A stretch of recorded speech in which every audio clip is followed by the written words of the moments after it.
The Nintendo Switch is now 4 years old. Shocker, am I right? It's actually crazy when you think about it, because I actually remember the day the Nintendo Switch came out like it was yesterday. I watched all the reviews and unboxing videos as I possibly could, and the Switch itself has been doing very well for Nintendo since launch on March 3rd, 2017.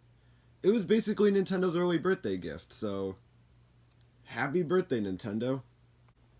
And the portable only Nintendo Switch Lite, I'm sure, has been doing pretty well too. But what about the Nintendo Switch Pro? Well, sadly, I can't really say that's doing too well, mainly because it's not even a thing yet. This has been the rumored Nintendo Switch model that's been going around for quite some time. And plus, what better way to celebrate the Nintendo Switch turning 4 than by talking about what I think the newer model should have. It's the ultimate celebration. And come on, it's a rumor. I haven't done something like this since July for a rumored Nintendo Direct. And plus, it's the Nintendo Switch Pro. Like, of course I'm going to make a video on it. So now, let's switch to the video where I talk about 5 things I think the Nintendo Switch Pro should have. Let's switch to it. Does Nintendo still do that?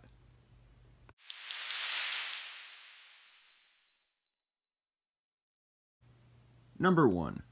Storage. The Nintendo Switch and the Nintendo Switch Lite only has 32 gigabytes of internal storage. I mean, why though? I mean, for sure, this might not be a problem to some people who's only gonna get the game for like a few games, maybe like Animal Crossing or whatever. But for people who are planning on getting a massive library of games for the 2 gigabytes is definitely not going to cut it. Thankfully, SD cards are pretty easy to come by, so that should help alleviate the storage problem. But come on. Imagine releasing a video game console in 2021 with only 32 gigabytes of internal storage. That's definitely going to look odd. Which is why I think the Nintendo Switch Pro should alleviate this issue by having this solution to the problem built in. Make the Nintendo Switch Pro have at least 128 gigabytes or more. That's definitely going to help. Or, dare I say it, 500 gigabytes. Make it happen, Nintendo. Please. Number 2. Keep the Switch part of the Switch there.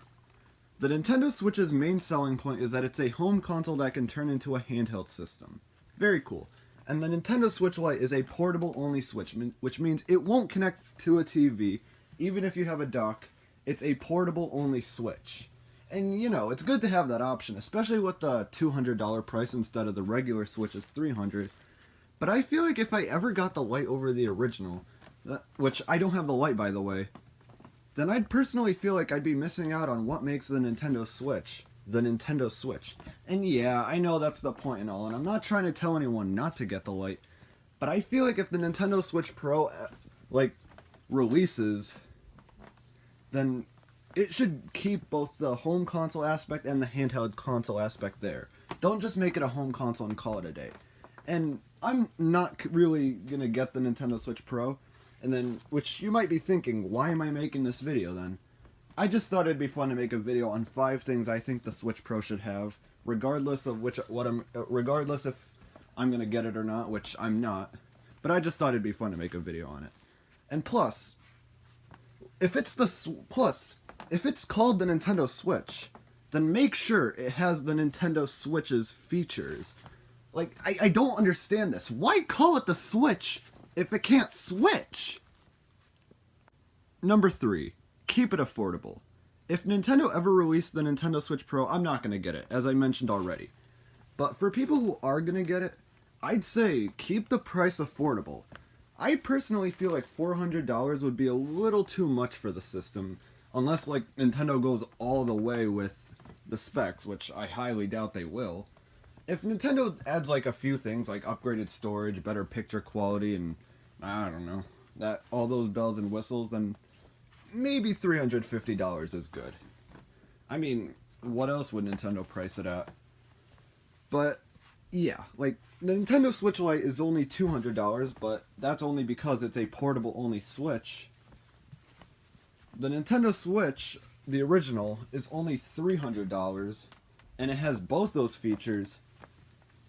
But the Nintendo Switch Pro, in my opinion, I think should be priced at $350. I just don't even feel like it's a good idea to price the system at $400.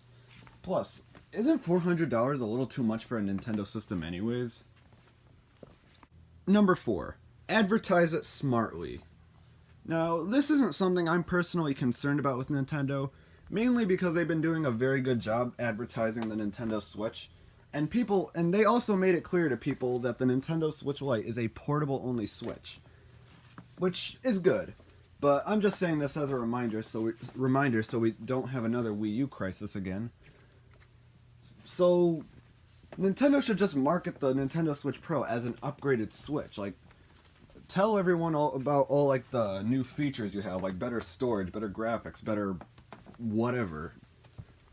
But, like, if it's a home console-only Switch, which I hope it's not, like, make it say, like, dedicated to home console gaming or whatever. Or something like that. Just something to make it, just something to not make it, to make it look like it's not just the Nintendo Switch, again, priced at a higher price. Like, that's definitely going to look odd, and I can guarantee you it'll slow down sales. So, yeah. Number 5. Damn it, I ran out of ideas. Oh, I got it. Make it compatible with 3DS games. Anything's possible, am I right? And plus, I still included 5 things the Nintendo Switch Pro should have, so there you go. Happy birthday, Nintendo Switch. Here's to you getting another model. But if the Switch Pro does turn to reality, please keep the Switch feature there, even if I'm not getting it. Why call it the Switch if it can't switch? But anyways, thank you so much for watching. If you enjoyed the video, then please consider subscribing and checking out my other videos on my channel, where you'll find more videos like this one. And I'll see you next time.